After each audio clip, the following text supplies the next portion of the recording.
AN OCCURRENCE at Owl Creek Bridge by Ambrose Bierce. I. A man stood upon a railroad bridge in northern Alabama, looking down into the swift water 20 feet below.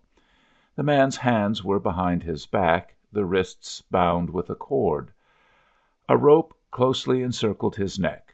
It was attached to a stout cross timber above his head, and the slack fell to the level of his knees. Some loose boards laid upon the sleepers supporting the metals of the railway supplied a footing for him and his executioners, 2 private soldiers of the Federal army, directed by a sergeant who in civil life may have been a deputy sheriff. At a short remove, upon the same temporary platform, was an officer in the uniform of his rank, armed. He was a captain. A sentinel at each end of the bridge stood with his rifle in the position known as support, that is to say, vertical in front of the left shoulder, the hammer resting on the forearm thrown straight across the chest, a formal and unnatural position, enforcing an erect carriage of the body.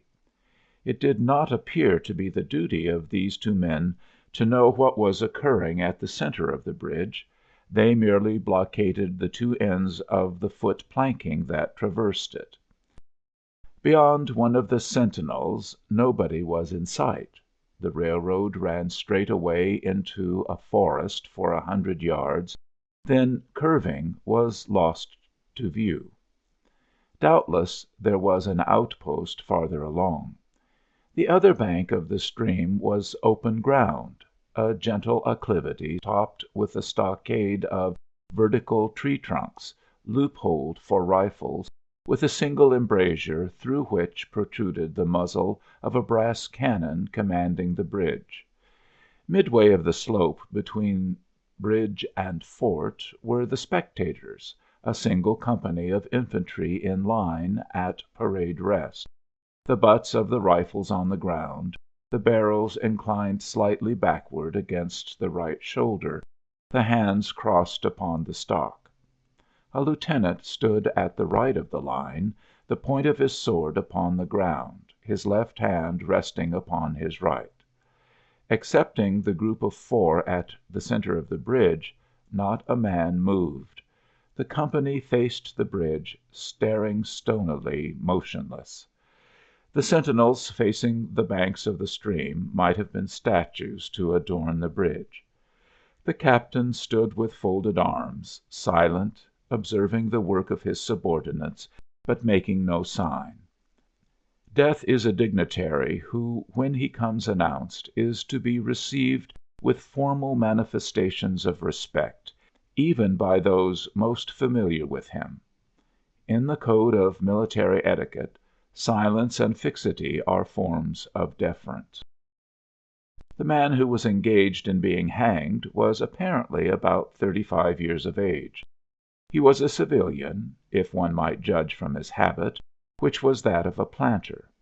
His features were good, a straight nose, firm mouth, broad forehead, from which his long dark hair was combed straight back, falling behind his ears to the collar of his well-fitting frock coat. He wore a mustache and pointed beard, but no whiskers. His eyes were large and dark gray, and had a kindly expression, which one would hardly have expected in one whose neck was in the hemp. Evidently this was no vulgar assassin. The liberal military code makes provision for hanging many kinds of persons, and gentlemen are not excluded. The preparations being complete, the 2 private soldiers stepped aside, and each drew away the plank upon which he had been standing. The sergeant turned to the captain, saluted, and placed himself immediately behind that officer, who in turn moved apart 1 pace. These movements left the condemned man and the sergeant standing on the 2 ends of the same plank, which spanned 3 of the cross ties of the bridge. The end upon which the civilian stood almost, but not quite, reached a fourth. This plank had been held in place by the weight of the captain. It was now held by that of the sergeant. At a signal from the former the latter would step aside, the plank would tilt, and the condemned man go down between two ties. The arrangement commended itself to his judgment as simple and effective.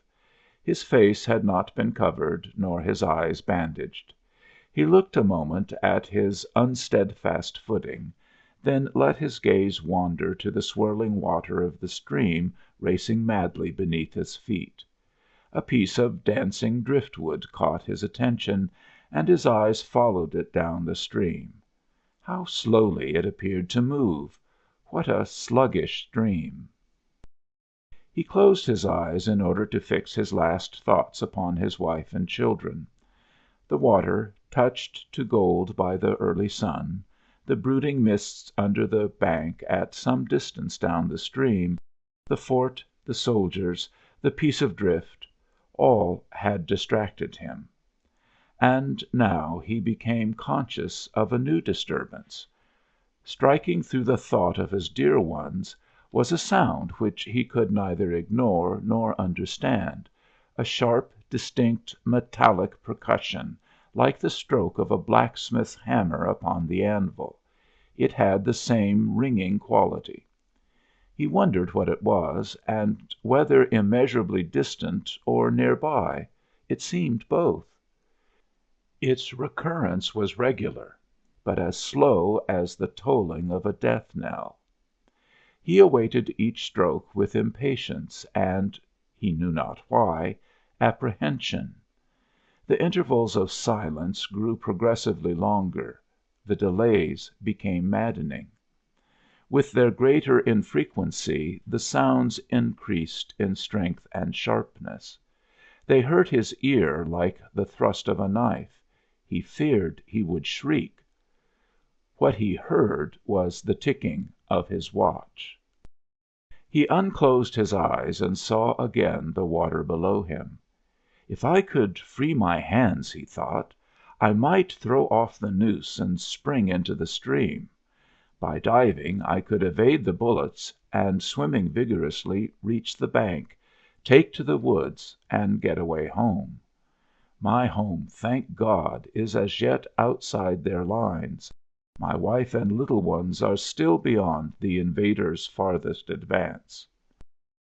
As these thoughts, which have here to be set down in words, were flashed into the doomed man's brain rather than evolved from it, the captain nodded to the sergeant. The sergeant stepped aside. II Peyton Farquhar was a well-to-do planter of an old and highly respected Alabama family. Being a slave owner and like other slave owners a politician, he was naturally an original secessionist and ardently devoted to the Southern cause.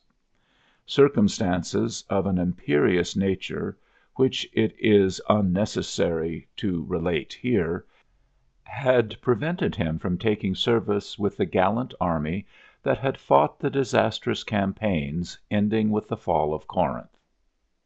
And he chafed under the inglorious restraint, longing for the release of his energies, the larger life of the soldier, the opportunity for distinction. That opportunity, he felt, would come, as it comes to all in wartime. Meanwhile he did what he could. No service was too humble for him to perform in aid of the South, no adventure too perilous for him to undertake if consistent with the character of a civilian who was at heart a soldier, and who in good faith and without too much qualification assented to at least a part of the frankly villainous dictum that all is fair in love and war. One evening, while Farquhar and his wife were sitting on a rustic bench near the entrance to his grounds, a gray-clad soldier rode up to the gate and asked for a drink of water. Mrs. Farquhar was only too happy to serve him with her own white hands. While she was fetching the water, Her husband approached the dusty horseman and inquired eagerly for news from the front.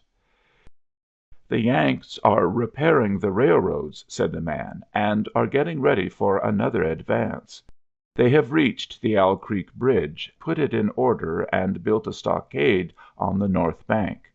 The commandant has issued an order, which is posted everywhere, declaring that any civilian caught interfering with the railroad, its bridges, tunnels, or trains, will be summarily hanged. I saw the order." "How far is it to the Owl Creek bridge?" Farquhar asked. "About 30 miles." "Is there no force on this side of the creek?" "Only a picket post half a mile out, on the railroad, and a single sentinel at this end of the bridge." "Suppose a man, a civilian and student of hanging, should elude the picket post and perhaps get the better of the sentinel," said Farquhar, smiling. "What could he accomplish?" The soldier reflected. "I was there a month ago," he replied.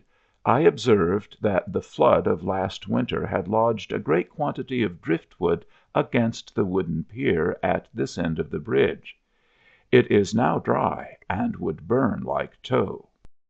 The lady had now brought the water, which the soldier drank. He thanked her ceremoniously, bowed to her husband, and rode away. An hour later, after nightfall, he repassed the plantation, going northward in the direction from which he had come. He was a Federal scout. III. As Peyton Farquhar fell straight downward through the bridge, he lost consciousness and was as one already dead. From this state he was awakened, ages later it seemed to him, by the pain of a sharp pressure upon his throat, followed by a sense of suffocation. Keen, poignant agonies seemed to shoot from his neck downward through every fiber of his body and limbs. These pains appeared to flash along well-defined lines of ramification and to beat with an inconceivably rapid periodicity. They seemed like streams of pulsating fire, heating him to an intolerable temperature. As to his head, he was conscious of nothing but a feeling of fullness, of congestion. These sensations were unaccompanied by thought. The intellectual part of his nature was already effaced. He had power only to feel, and feeling was torment. He was conscious of motion. Encompassed in a luminous cloud, of which he was now merely the fiery heart, without material substance, he swung through unthinkable arcs of oscillation, like a vast pendulum. Then, all at once, with terrible suddenness, the light about him shot upward with the noise of a loud plash. A frightful roaring was in his ears, and all was cold and dark. The power of thought was restored. He knew that the rope had broken and he had fallen into the stream. There was no additional strangulation. The noose about his neck was already suffocating him and kept the water from his lungs. To die of hanging at the bottom of a river! The idea seemed to him ludicrous. He opened his eyes in the darkness and saw above him a gleam of light, but how distant, how inaccessible! He was still sinking, for the light became fainter and fainter until it was a mere glimmer. Then it began to grow and brighten, and he knew that he was rising toward the surface, knew it with reluctance, for he was now very comfortable. To be hanged and drowned, he thought, that is not so bad, but I do not wish to be shot. No, I will not be shot. That is not fair. He was not conscious of an effort, but a sharp pain in his wrist apprised him that he was trying to free his hands. He gave the struggle his attention, as an idler might observe the feat of a juggler, without interest in the outcome. What splendid effort! What magnificent, what superhuman strength! Ah, that was a fine endeavor! Bravo!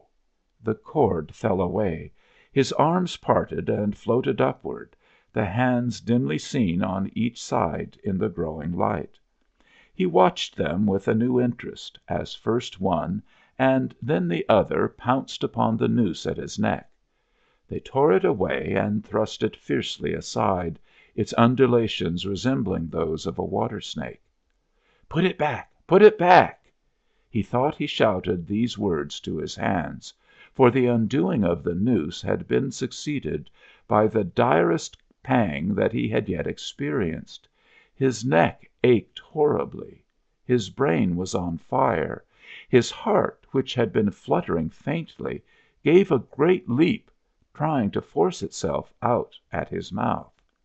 His whole body was racked and wrenched with an insupportable anguish. But his disobedient hands gave no heed to the command. They beat the water vigorously with quick downward strokes, forcing him to the surface. He felt his head emerge; his eyes were blinded by the sunlight; his chest expanded convulsively; and with a supreme and crowning agony his lungs engulfed a great draught of air, which instantly he expelled in a shriek. He was now in full possession of his physical senses. They were, indeed, preternaturally keen and alert. Something in the awful disturbance of his organic system had so exalted and refined them that they made record of things never before perceived. He felt the ripples upon his face and heard their separate sounds as they struck. He looked at the forest on the bank of the stream, saw the individual trees, the leaves and the veining of each leaf; saw the very insects upon them, the locusts, the brilliant bodied flies, the gray spiders stretching their webs from twig to twig.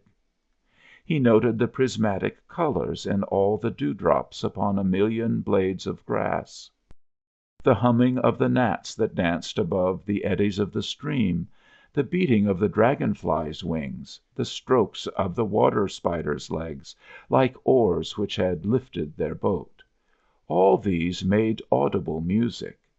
A fish slid along beneath his eyes, and he heard the rush of its body parting the water. He had come to the surface facing down the stream. In a moment the visible world seemed to wheel slowly round, himself the pivotal point, and he saw the bridge, the fort, the soldiers upon the bridge, the captain, the sergeant, the two privates, his executioners. They were in silhouette against the blue sky. They shouted and gesticulated, pointing at him. The captain had drawn his pistol, but did not fire. The others were unarmed. Their movements were grotesque and horrible, their forms gigantic. Suddenly he heard a sharp report, and something struck the water smartly within a few inches of his head, spattering his face with spray. He heard a second report, and saw one of the sentinels with his rifle at his shoulder, a light cloud of blue smoke rising from the muzzle. The man in the water saw the eye of the man on the bridge gazing into his own through the sights of the rifle. He observed that it was a gray eye, and remembered having read that gray eyes were keenest, and that all famous markmen had them. Nevertheless, this one had missed. A counter swirl had caught Farquhar and turned him half around. He was again looking into the forest on the bank opposite the fort. The sound of a clear, high voice in a monotonous sing-song now rang out behind him and came across the water with a distinctness that pierced and subdued all other sounds, even the beating of the ripples in his ears. Although no soldier, he had frequented camps enough to know the dread significance of that deliberate, drawling, aspirated chant. The lieutenant on shore was taking a part in the morning's work. How coldly and pitilessly, with what an even, calm intonation, presaging and enforcing tranquillity in the men, with what accurately measured intervals fell those cruel words: "Attention, company! Shoulder arms! Ready! Aim! Fire!" Farquhar dived as deeply as he could. The water roared in his ears like the voice of Niagara, yet he heard the dulled thunder of the volley, and, rising again toward the surface, met shining bits of metal, singularly flattened, oscillating slowly downward. Some of them touched him on the face and hands, then fell away, continuing their descent. One lodged between his collar and neck. It was uncomfortably warm, and he snatched it out. As he rose to the surface, gasping for breath, he saw that he had been a long time under water. He was perceptibly farther downstream, nearer to safety. The soldiers had almost finished reloading. The metal ramrods flashed all at once in the sunshine as they were drawn from the barrels, turned in the air, and thrust into their sockets. The two sentinels fired again, independently and ineffectually. The hunted man saw all this over his shoulder. He was now swimming vigorously with the current. His brain was as energetic as his arms and legs. He thought with the rapidity of lightning. The officer, he reasoned, will not make that martinet's error a second time. It is as easy to dodge a volley as a single shot. He has probably already given the command to fire at will. God help me, I cannot dodge them all. An appalling plash within 2 yards of him was followed by a loud rushing sound diminuendo, which seemed to travel back through the air to the fort, and died in an explosion which stirred the very river to its deeps. A rising sheet of water curved over him, fell down upon him, blinded him, strangled him. The cannon had taken a hand in the game. As he shook his head free from the commotion of the smitten water, he heard the deflected shot humming through the air ahead, and in an instant it was cracking and smashing the branches in the forest beyond. They will not do that again, he thought. The next time they will use a charge of grape. I must keep my eye upon the gun. The smoke will apprise me. The report arrives too late. It lags behind the missile. That is a good gun. Suddenly he felt himself whirled round and round, spinning like a top. The water, the banks, the forests, the now distant bridge, fort, and men, all were commingled and blurred. Objects were represented by their colors only, circular horizontal streaks of color. That was all he saw. He had been caught in a vortex and was being whirled on with a velocity of advance and gyration that made him giddy and sick. In a few moments he was flung upon the gravel at the foot of the left bank of the stream, the southern bank, and behind a projecting point which concealed him from his enemies. The sudden arrest of his motion, the abrasion of one of his hands on the gravel, restored him, and he wept with delight. He dug his fingers into the sand, threw it over himself in handfuls, and audibly blessed it. It looked like diamonds, rubies, emeralds. He could think of nothing beautiful which it did not resemble. The trees upon the bank were giant garden plants. He noted a definite order in their arrangement, inhaled the fragrance of their blooms. A strange roseate light shone through the spaces among their trunks, and the wind made in their branches the music of aeolian harps. He had no wish to perfect his escape, was content to remain in that enchanting spot until retaken. A whiz and rattle of grape shot among the branches high above his head roused him from his dream. The baffled cannoneer had fired him a random farewell. He sprang to his feet, rushed up the sloping bank, and plunged into the forest. All that day he traveled, laying his course by the rounding sun. The forest seemed interminable. Nowhere did he discover a break in it, not even a woodman's road. He had not known that he lived in so wild a region. There was something uncanny in the revelation. By nightfall he was fatigued, footsore, famishing. The thought of his wife and children urged him on. At last he found a road which led him in what he knew to be the right direction. It was as wide and straight as a city street, yet it seemed untraveled. No fields bordered it, no dwelling anywhere. Not so much as the barking of a dog suggested human habitation. The black bodies of the trees formed a straight wall on both sides, terminating on the horizon in a point like a diagram in a lesson in perspective. Overhead, as he looked up through this rift in the wood, shone great golden stars, looking unfamiliar and grouped in strange constellations. He was sure they were arranged in some order which had a secret and malign significance.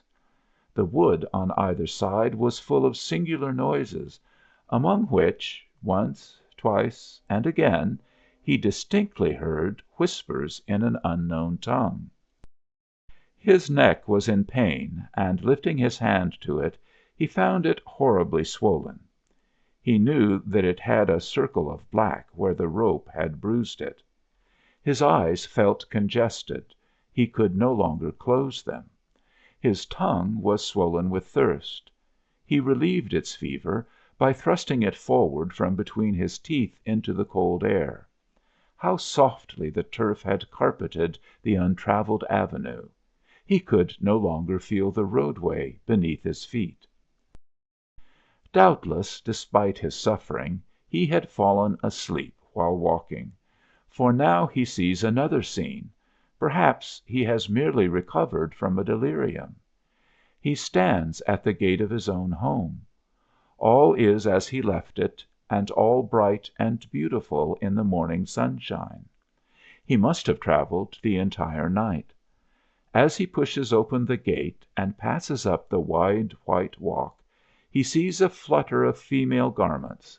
His wife, looking fresh and cool and sweet, steps down from the veranda to meet him. At the bottom of the steps she stands waiting, with a smile of ineffable joy, an attitude of matchless grace and dignity. Ah, how beautiful she is! He springs forward with extended arms. As he is about to clasp her, he feels a stunning blow upon the back of the neck. A blinding white light blazes all about him with a sound like the shock of a cannon. Then all is darkness and silence. Peyton Farquhar was dead. His body, with a broken neck, swung gently from side to side beneath the timbers of the Owl Creek Bridge. If you liked the video, put a like, subscribe to the channel and click on the bell to not miss our new videos.